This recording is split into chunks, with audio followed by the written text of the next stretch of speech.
나의 애장품. 사우디아라비아의 주재원으로 근무하던 1980년대 중반, 갑작스런 본사의 귀국 명령으로 이삿짐을 싸야 했다.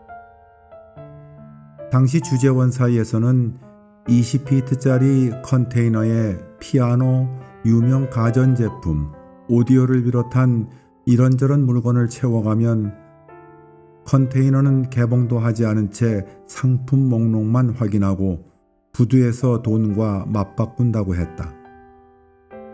당시 그 값이 강남의 국민주택형 아파트 한 채의 분양 가격보다 더 나갔으니 장사로 치자면 꽤 괜찮은 장사였다. 오일 달러의 위력을 마음껏 과시하던 사우디아라비아는 저율의 수입 관세로 물건값이 상상외로 쌌다. 귀국 무렵 출장을 온 이사가 이삿짐 준비나 하라고 얼마간의 돈을 주었다. 아내에게 전화를 넣어 급히 귀국하게 된 상황을 설명하고 가져갈 이삿짐에 관해 의중을 물었으나 국산 제품들도 좋은데 무슨 이삿짐이냐며 가능하다면 좋은 오디오나 하나 사오라는 것이다. 오디오는 물론이고 고전음악에 대해서도 아는 바가 없었으므로 흥미조차 느끼지 못할 때였다. 고전음악은 질 좋은 오디오로 들어야 제맛이 난다는 말만 믿고 비싼 것으로 사가면 실패하지는 않을 거라고 생각한 것이 고작이었다. 오디오 운운하는 것으로 보아 아내라도 고전음악을 듣는 취미가 있기를 바라며 오디오 장만에 열을 올렸다. 결혼 후 고작 3년 남짓 살다가 주재원으로 파견되었으므로 아내의 취미조차도 채 파악하지 못하고 있었다. 다란시에 있는 오디오 가게 주인은 가게를 방문할 때마다 2군데 오디오 방을 번갈아 오가며 소리 쇠뇌를 시작했다. 한 번은 값이 덜 나가는 오디오를 틀어주고 또 한 번은 비싼 오디오 소리를 들려주었다. 음악은 몰라도 소리는 구분이 됐다. 단단히 마음을 먹고 오디오 가게에 갔다가 소득 없이 가게 주인 애만 태우고 돌아오기를 3달째 거듭했다. 결국 가게 주인의 진을 뺄 대로 빼놓은 다음 3차례에 걸쳐서 기계별로 구분해 오디오를 장만하였다. 돈보다도 소리의 매력을 이기지 못하고 비싼 놈으로 구입하고 말았다. 귀가 보배라는 말을 그 장사치는 이미 꿰뚫고 있었다. 물론 나는 내 오디오를 사랑한다.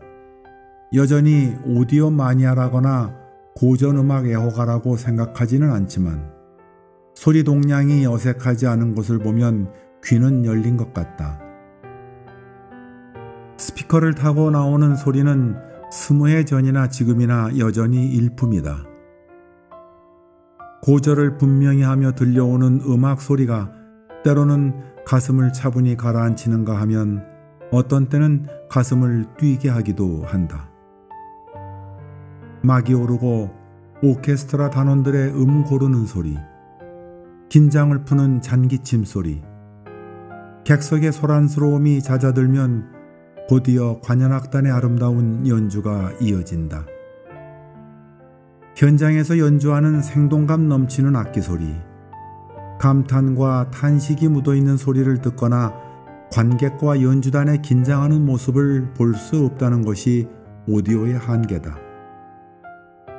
하지만 오케스트라의 연주나 실황 중계를 내 방에 앉아 들을 수 있다는 것은 큰 기쁨이다. 이런 생각을 하면 느닷없이 전율이 일고는 한다. 오디오를 사온 것이 얼마나 잘한 일인가. 10수년 전 경제적 어려움에 직면했을 때 오디오가 무슨 분에 넘치는 사치인가 하는 생각에 팔아버릴까 하기도 했었다. S대 음악대학의 게시판에 팸플릿을 복사해 붙여놓고 흥정을 해보기도 했지만 그 팸플릿은 제 소임을 다하지 못하고 주인의 우유부단한 성격 탓에 용도 폐기되고 말았다. 돌이켜보면 그 덕에 오디오가 오늘까지 온전하게 남아있게 된 셈이다. 지금도 내 오디오의 시장 가치를 잘 모른다.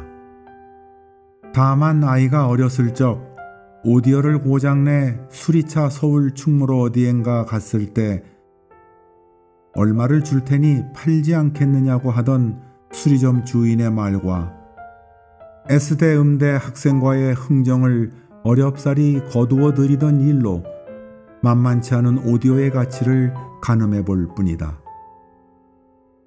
세월이 가도 내 오디오 값은 구매 가격보다 아래로 내려가는 일은 절대 없을 것이라며 이 정도면 아마추어가 듣기에는 최고라고 단정지어 말한 가게 주인의 말도 잊히지 않는다.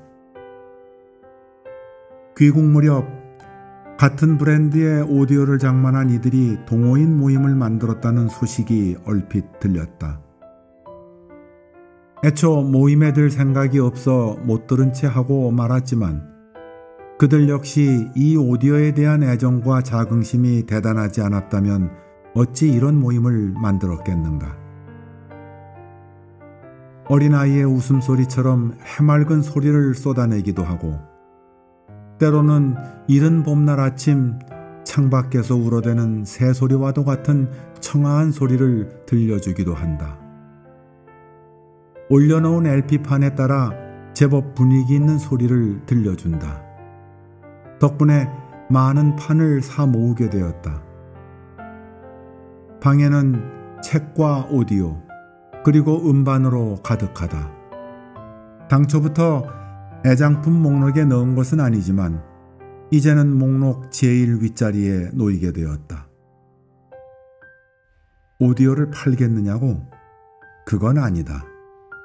아이에게 물려주겠다고 약속했고 그때처럼 살기가 힘든 것도 아니니 판다는 생각을 더 이상 할 까닭이 없다.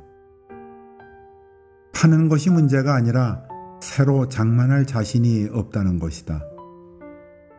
오디오의 모델 역시 바뀐 까닭에 같은 것을 구입하기도 쉽지 않다. 놓치지 않으려고 모질게 끼워놨던 기억이 새롭다. 형편이 어려워 팔 생각을 했었지만 그때를 회상하면 부끄럽기도 하다. 만약 그때 팔았다면 그 돈은 일상을 위한 버스비 정도로 사라졌을 것이다. 게다가 소리를 듣는 즐거움을 알기 시작했고 그 소리가 또한 나에게 기쁨을 주니 어찌 또다시 내다 팔겠다고 할 수 있으랴.